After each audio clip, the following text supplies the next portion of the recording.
This is the episode I want to tell people about when they ask me, hey, where do I start with a Big Con podcast? And I say mysteriously, well, at the end. Life is hard. Our business is sometimes harder. Sometimes COVID happens. Sometimes shit hits the fan. While strategy, it's not infallible, it will help you avoid those kind of really obvious blunders. Hello, everybody, and welcome to the Big Con podcast strategy masterclass, the absolute font or fountain of knowledge and everything you ever need to know about business strategy as per us. Your hosts, I am Dale, big business nerd and self-proclaimed content aficionado. And I'm Emily, Harvard degree graduate. Over the last 2 years, Emily and myself have looked at well over 50 different businesses and how they've made a complete mess of themselves, taking strategic missteps, or perhaps ridden the various waves you have in any business and been able to produce amazing successes. This episode, the one you're tuning into right now, serves as the culmination of the Big Con's work. A lasting testament to the stories and hot takes. This is the episode I want to tell people about when they ask me, hey, where do I start with a Big Con podcast? And I say mysteriously, well, at the end. We want the average individual working in or on a business to listen to this and come away with some great takeaways to make you sound very, very smart. And for those who are just discovering us, like our oddly growing audience in Tanzania, perhaps this serves as a bookmark episode to dig into the feed for more delicious insights. So new listeners, you are in the right place. This is the front door to the Big Con podcast.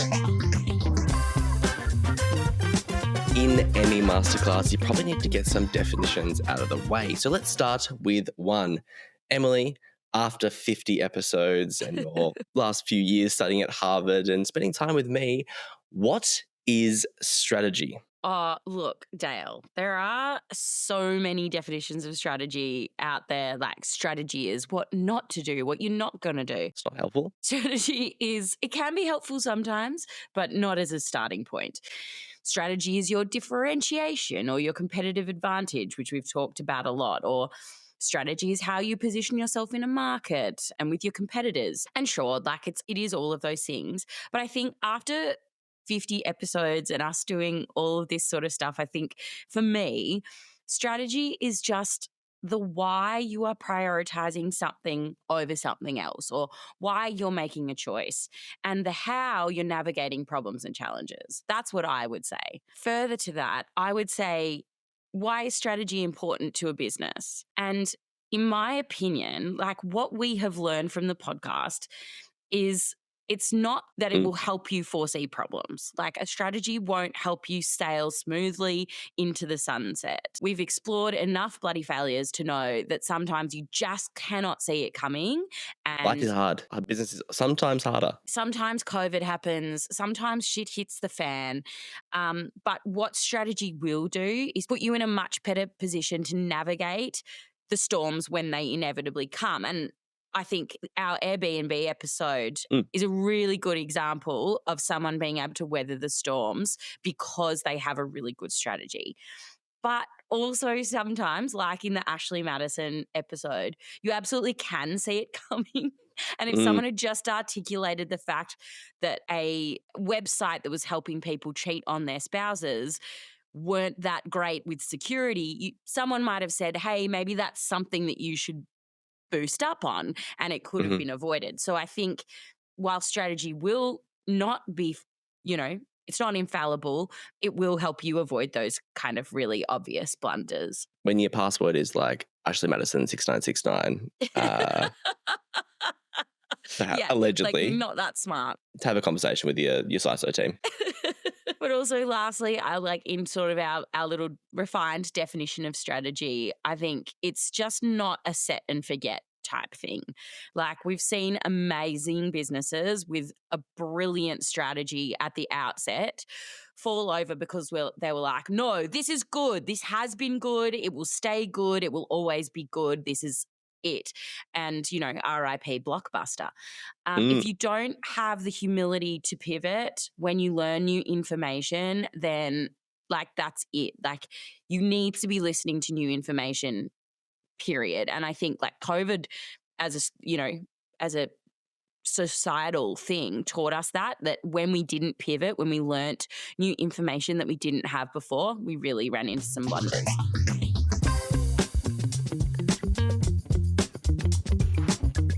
What do you think, Dal? Ugh, is what I think, because it means it's all very, very difficult. And that's hard. But as I often like to do in these spaces, I just look more intelligent than you. And I've done that by pre-reading your scripts that you've written that we're meant to keep secret between us. And I have leveraged another common theme across the Big Con podcast, AI. And I spent the last few months training an AI bot.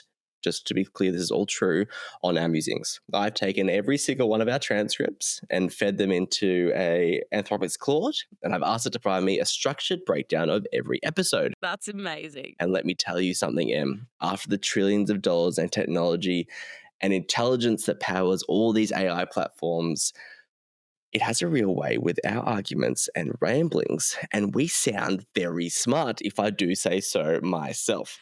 I fed all this analysis into a custom GPT using OpenAI's ChatGPT. Yes, this sounds very technical, and because it's so technical, I'm going to give this back to the people. This is available for everyone. It'll be in the show notes. You can use it if you want. But what does it think we think strategy is as per the Big Con podcast? Oh my God, I am fascinated. It has boiled down our last however many hours of effort we put into this into 4 dot points to really underwhelm us. Decision making under uncertainty. Strategy is the art of choosing where to compete, what to prioritize, and how to adapt, often under conditions of ambiguity. We can look at Netflix prioritizing from DVDs, Lego over diversifying their product set, and Wirecard getting far too in front of their skis and exploring so many blue oceans they ended up in an exploding sub. Number 2. Balancing risks and rewards. Every strategic choice has a trade-off. For instance, Weight Watchers, now WW, face brand confusion and backlash from pivoting towards a wellness model while trying to retain their traditional weight loss base. And Airbnb and their gamble, backing themselves in against all odds as another company duplicated their model down to the pixel in European markets. Oh, and also that time that Volkswagen decided to balance the risk of lying to regulators at the expense of finding a greener market. Oh yeah, that was bad. Adapting to change. Companies like Nvidia embraced bold bets on emerging technologies like GPUs for AI, transforming from niche players like they were all about gaming until they weren't, and now they're a very, very successful stock on the NASDAQ. In contrast, we have Twitter, now X, which illustrates how abrupt change can completely alienate your customers. And finally, 4, having a clear identity. This is a lesson that you have championed so much and so often, Em. And it's one of the reasons that I feel a lot of these companies have fallen over, having a clear vision. This extends to how you maintain a successful workforce, a lesson we saw in OpenAI's complete implosion, firing and rehiring the CEO Sam Altman, and then spending the next year removing key personnel who were part of the coup, or Marvel, who almost too late realized that they are a story-making factory, not a toy company. And even Google, who could be accused of hurting its most profitable product, search, at the expense of not becoming completely irrelevant, something that supports culture so much. Well, I thought that was really good, but then I'm kind of biased because we said it. So it's just a summary of what we said.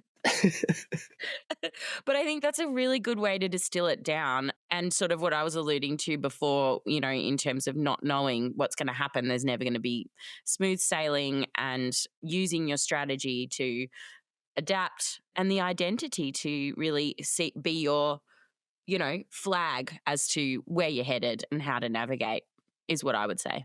There's one final lesson that I want to explore, and it's one I've so often championed. It's don't be a dick, which in a business context talks to not being disingenuous, lying to investors, employers, customers, or being a bad actor. But I have something I want to discuss with you there, because I'm not 100% convinced that this is a black and white rule. Yes, that's right. You heard me. Sometimes there may be opportunity for short-term dick behavior. But let's talk about that at the end. An illusion that I've been keeping up for the last few years is that I'm a hardworking, proactive individual. Yep. When for those who know me, I'm a lazy, lazy, lazy man. Yep. No, just kidding. Whack. Please disagree with me here. But when there's opportunity for a shortcut, I'll be there. And a corner I've been trying to back you into as the learned Harvard individual that you are is giving me the magic ingredient, the one thing that is business strategy. So does it exist? Is there a secret magic ingredient for business strategy? No. Ah, but, but seriously, I will elaborate. No, business is hard. Um, that's why not everyone does it. That's why we don't have 700 Steve Jobs, or why people who run small businesses spend hours trying to make it work. Like, it's not easy, and those who find success have really, really put in the time and the energy and the effort. It's there's not going to be you don't listen to Instagram when they tell you they've got that one click to make your business strategy dreams come true. That's not how it works. I do think though strategy, while not making things easier, can actually be motivating, so the actions are made, they feel easier because you're mm, motivated. Like, everything is so much harder when you don't see a direction or have a reason or a goal. And while you say you are lazy, I kind of get it. I'm certainly that person who cannot be given an instruction without context, without knowing how it fits into the big picture, because I get to that kind of place of, well, what's the point? And then I don't really want to do it. And then I won't do it. And then, like, part of that, probably my ADHD, but I think that it's also just part of human nature that everything is just a little bit harder when you're not motivated to do it. mm. No one wants to be a cog in a wheel. They want to know what their cog does to help the machine go and what impact Find you're meaning. making. And they want to find meaning. I get the concept that, like, because we live in a, society where money is really important, you need it for, your home, your food, all of that kind of Leaving the stuff. front door at the moment in this high inflationary environment. Exactly. Like, it's really important that we have a job, and it doesn't necessarily need to be meaningful to you to, like, put food on the table for your family. However, it does help when you know where you're headed and what you're doing and how you're contributing, whether you're helping, package yogurts or you're working for an NGO that is trying to change the world. I think it makes a difference, and how you impact your colleagues and how you impact the overall business. So I think strategy helps because everyone, if it's well communicated, then everyone knows how they fit in. So if I was going to have to say that there was one magic ingredient, We're about to get it, guys. if I was, I would say it's this. If you have a damn near brilliant strategy, it's going to do absolutely nothing if you don't find a way to communicate it effectively to your team. The amount of times we've seen stuff fall over, both in our case studies and our real work lives, Dale, is because the staff don't understand the strategy, is astonishing. Like, it's absolutely so important to work out how you communicate and collaborate with everyone in your business, or bye-bye strategy, because the people who are super important in making sure that your strategy succeeds don't understand it. You're out of luck. That's what I think. And I think it's such a powerful message. And I think as humans, we are so drawn to stories. And go back to cavemen drawing on walls and whatnot. As a leader, as someone who's communicating that strategy, or a team of leaders, whatever that might be, I think it's so important to go through that process and that steps to get to a space where you do have something that you can communicate. Because if you've Yeah. done that work, if you got to the point of going, this is where we're going, this is how we're going to tell our people, this is what everyone needs to know, every cog needs to know how to do their job in that space, that doing the work will serve you in such good stead to be able to help you deliver on that strategy. 100%. There's your book, Em. That's what we write. I'm sure there's 10,000 ones, very, very 10,000. similar. That's why we did a podcast. Exactly. It's the distilled version. Enough preamble, Em. We have done some waxing lyrical on strategy more broadly, but this is not a clip show episode. I want to deliver some frameworks, things that people can take away with them so they can go, oh, why? I know what strategy is, and I think it is this. And I have three amazing ones, again, powered by our lovely friend AI, that's distilled exactly what we have done. So let's start. Framework 1. Let's talk blue oceans and steering clear of red ones. Now, for many companies, blue oceans are the ultimate goal. Uncontested marketplaces. This is something that when we covered Apple and their efforts, and Nintendo with their let's get those family gamers approach, and of course Netflix, who realized the internet was going to give them a brand new distribution channel other than the postal system. But sometimes these blue oceans get mighty stormy, and businesses forget to pack their life jackets and perhaps sail in very, very leaky boats. So let's look at some cautionary tales. We covered Lego. They overexpanded into unrelated adventures so much that they almost led to near bankruptcy. Yeah. There was a certain amount of products. They were doing watches, they were doing theme parks, and they got so far beyond their skis that they didn't actually know at all. Second one, Wirecard. You may remember the payment platform. It was PayPal, born in Europe. It was a stock market darling on the German stock exchange. It thrived in this niche payment markets, and it collapsed. Due to governance failures. And traveling in a very leaky boat into those blue oceans, perhaps lying about $1.9 billion on their asset list. But for all Wirecard's faults, they did see that companies like those who traded in porn or perhaps gambling websites, they needed a way to transact, and that's the market that they traveled into. And then the AI presented Weight Watchers. Why do you think these guys are brought up in a blue ocean strategy space, Em? Well, I think that they are, and I think because, the other two examples are examples of, trying to continue sailing into a blue ocean, at risk of losing your identity. Whereas I think Weight Watchers were like, oh, we need to find a blue ocean, which they were correct in that, because we are now in a red ocean and also people aren't on board with our ethos. But they didn't actually fundamentally change. So they attempted to sail into the blue ocean with a rebrand. They were doing the kids' weight loss products. Yeah. And they rebranded to not be Weight Watchers to be WW because they knew that sort of societally we were moving away from the idea of watching our weight, but then didn't actually really change anything else about their business except that top. So they didn't actually, they went that way into the blue ocean and just didn't really move, except for changing their sails. Yeah. They repainted the boat, but didn't actually go into new oceans. Key takeaways here when exploring blue oceans is set boundaries before expanding. And the lesson I loved from Lego was that you should only consider another unrelated vertical within your business. So, for instance, they were in blocks, little toy blocks, and very successful toy blocks. Anyone who's watching the video podcast, look behind me to see my obsession with these toy blocks. And then pivoted into games and watches and countless other things. Yeah. And the line that I learned that I loved is that you should only ever do this every 5 years. And I'm sure there's differing opinions on this. Elon Musk probably does this every 2 weeks and some success. But in terms of innovation, I think it aligns really well with the next point. And it's aligning every pivot of your business with your brand's core DNA. So knowing exactly who you are, and again, goes back to the story and the strategy you're communicating. And the other bit fun nugget here, the one that's probably a little bit boring, but everyone needs to pay attention to. Governance and financial controls are non-negotiable. And for this, I mean, when things get too unwieldy, get help. Not your Aunt Tessie or your Uncle Kevin who knows a thing or two about tax or whatnot. Em, anything you'd add to this? If you are going to try a new area or a new vertical strategy, you should look at what you have in your kit to be able to produce it. So like when Lego moved into movies, they needed to partner with someone else because they don't have a movie making factory. They had a Lego block making factory. So just thinking about what you do and you don't own and how you would feasibly do something. So if it does make sense, like movies did make sense for Lego, but it didn't make sense for them to go ahead and do it on their own. So if you are going to sail into a new area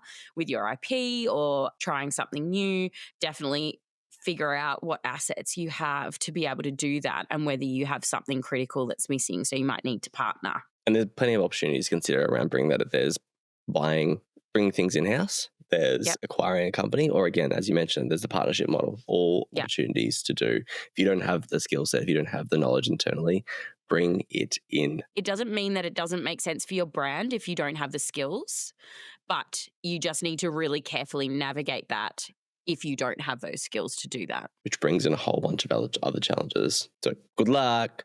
Have fun. Framework 2, the trust bank. Over the past 50 episodes, we've learned that trust is a currency.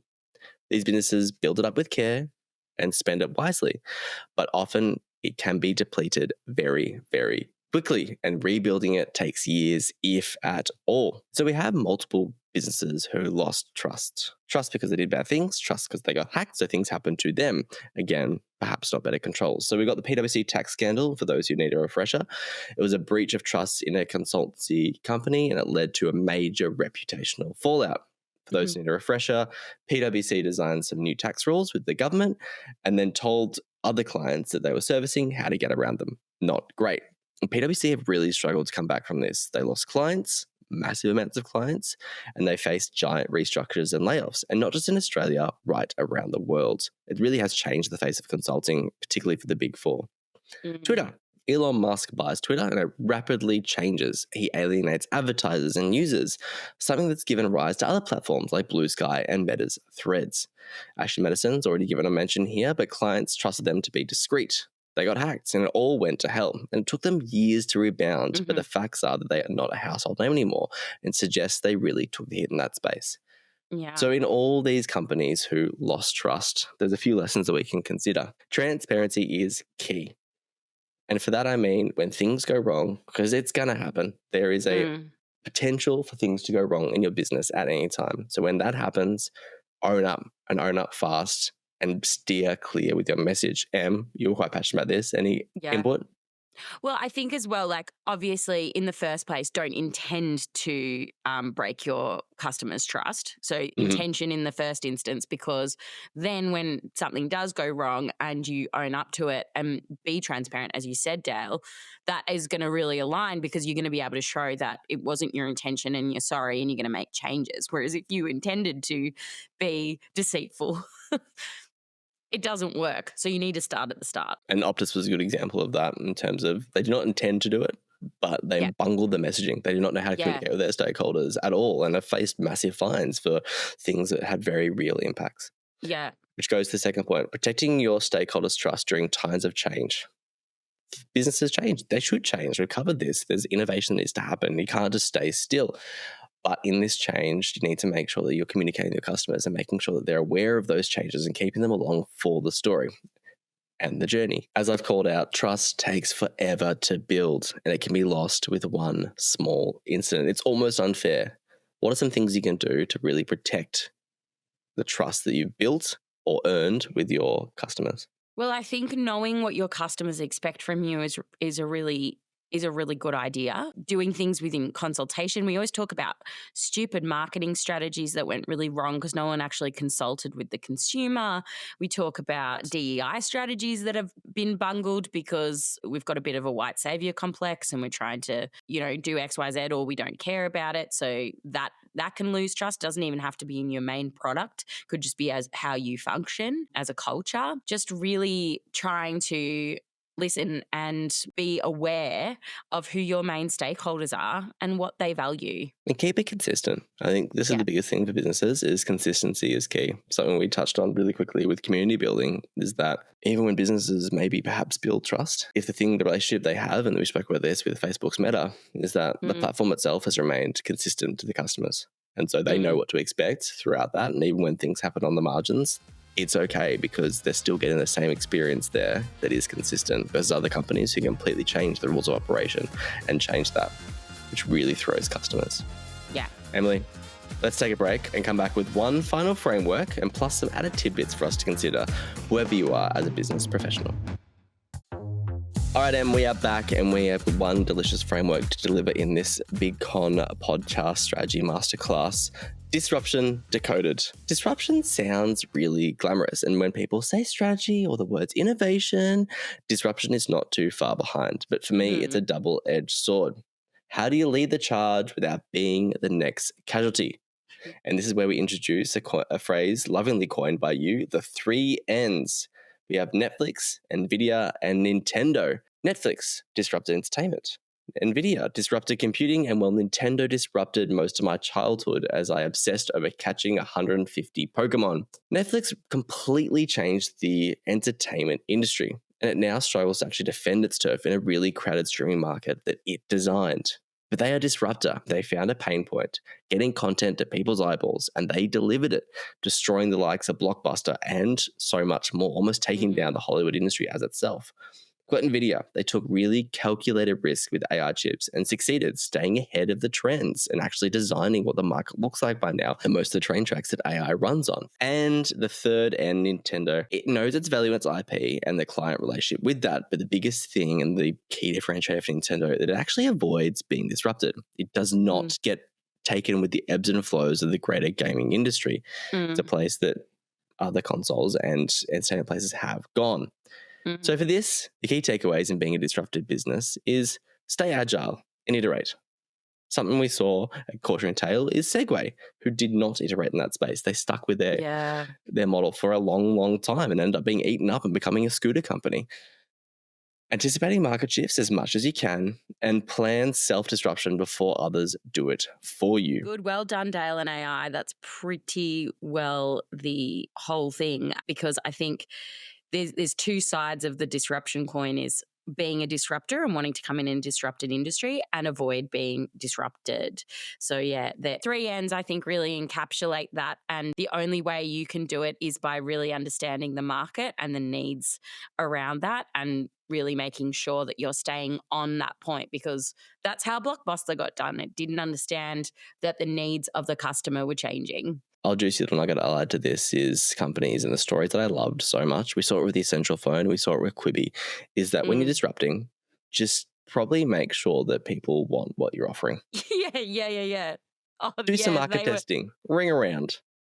yeah. Because although there's a reason, sometimes people disrupt, and the reason that they're able to disrupt is that no one's done it before because no one should have done it before. Exactly. Yeah. You've either hit on a blue ocean market or you're not even in this planet anymore. There you go, listeners. Some lovely frameworks for you to take away. I hope they're valuable, and I hope that many years from now that they stand the test of time. I love that, Dale. I love that AI was able to distill our incoherent ramblings down into actual business frameworks. Amazing. They're Well brilliant done. pieces. They're great. We sound so smart. Before we sort of sign off from the big con, I do want to go back to something that you mentioned earlier, and I held my tongue, but I really do want to comment on it. And that's your short term dick behavior concept. And look, aside from I'm just like not really on board with people being dicks in general. Mhm. And like, I just think do the right thing because it's the right thing to do. But as we always say, this is a business podcast, not an ethics and moral compass podcast. Even if you're like, oh, I don't care about being a dick for a little while, like, please just look at our many, many case studies, particularly those around HR issues or around deceiving customers or around, trying to get around government regulation. It does not pay off. Like, it may in the short term, you may go, "Pachoo." Like, I mean, our big review TV episode about Mm. our own workplace that we did in our very first season talked about how it just went, "Pachoo," but it did not last. And lying just does not pay. And if you treat people terribly and you don't try to be good, you don't even need to make a difference. You just need to not be shit. Things can fall on you really, really quickly. I think we've just seen it over and over again, whether it's, multi-level marketing schemes or people lying to people or trying to be selfish in the way that they profit, all those types of things. It really does come to an end at some point. Maybe we'll clean Yeah. it up a little bit for the kids and we'll call it temporary ethical flexibility, or TEF. Because yes, in this capitalist society that we live in, there is a collection of examples in how non-traditional, perhaps unethical, or definitely not nice behavior does actually have some decent outcomes for businesses. Now, giant asterisks, I had intended to bring you an alternate viewpoint that actually being not good pays off. And the companies that are caught are actually just the ones that are able to turn it around fast enough. I couldn't find any. I love just because you have to oppose me at some point. Exactly. So let's use Theranos as an example, one we did not cover on the Big Con podcast, but a classic example of lying about a product's features that had tangible impacts on people's health and ultimately led to the founder and CEO ending up behind bars. Or Volkswagen, the shenanigans over there. And what's to say that if they had just another year to work out the technology, they could have swapped out all those filters and stopped polluting the world. How is this different to Elon Musk, who began promising full self-driving cars were just around the corner in 2016? And yet here we are with no Tesla robotaxis, yet a company worth $1.2 trillion. If we look to businesses covered on the podcast, Apple, they released their first iPhone. They rushed a product out the door to capitalize on a market momentum that was more or less a shiny brick. It didn't even have copy and paste at the time. You could call people and play music, but sure, every other phone did that as well. Or Google giving us Gmail and leaving it in beta for 5 years as they tried to make it work. Netflix and the creative accounting of subscriber metrics, cherry picking data to make investors interested. They'd counter view if a user watched 2 minutes of anything on Netflix, or they'd report growth metrics like subscriber count, or on occasions they would mislead growth predictions. Say, oh, everything's going to be great in this market. Investor calls would be rich narratives that wouldn't actually talk to very real issues like a decline in revenue per user. And I have an answer, Em. It's based on two things that I've been saying a lot during this strategy journey, which I think are almost the same. One is sometimes in businesses, as a company or an individual, there's a time to be a mercenary, chasing short-term goals, usually profits, and doing things that may or may not need to be sustainable. But if your greater goal is to build something with long-term success that can grow and be resilient, then it may be time to grow up, like so many successful businesses we've covered, and adopt a missionary mindset. I think that's true. I think, again, aside from my opinion, that just like, don't be shit.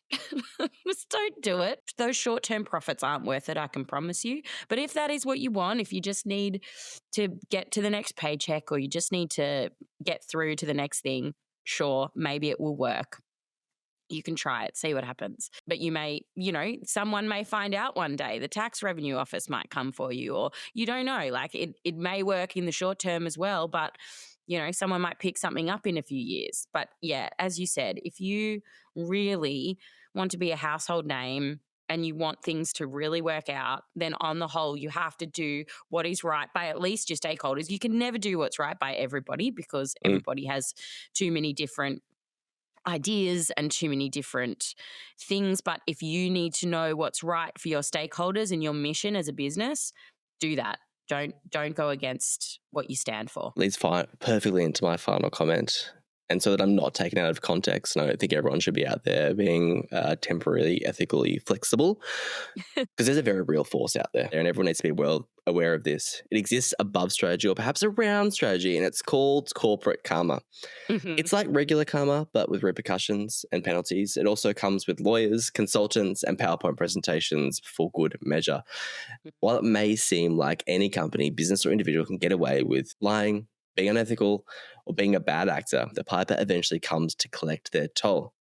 So if things start getting grey for you, tighten it up, find the right path, and own up fast, because the best strategy is one to keep yourself clean and keep your company on the straight and narrow in that space. Yeah. And doing what's right for your customers and doing what's right for your stakeholders will ultimately be what's right for you. And you only know that by knowing who you are as a business. Yeah. Oh, it all ties in. It's like a circle, Dale. Strategy done. Mic drop. Mastered. No one ever has to take another strategy class. That's it. Done. We're done. Just put Harvard out of business. Just like that. Well, listeners, there you have it. You now understand the entirety of the con, and we hope that you have mastered strategy for all your needs in the future. Do not keep all the fun to yourself either.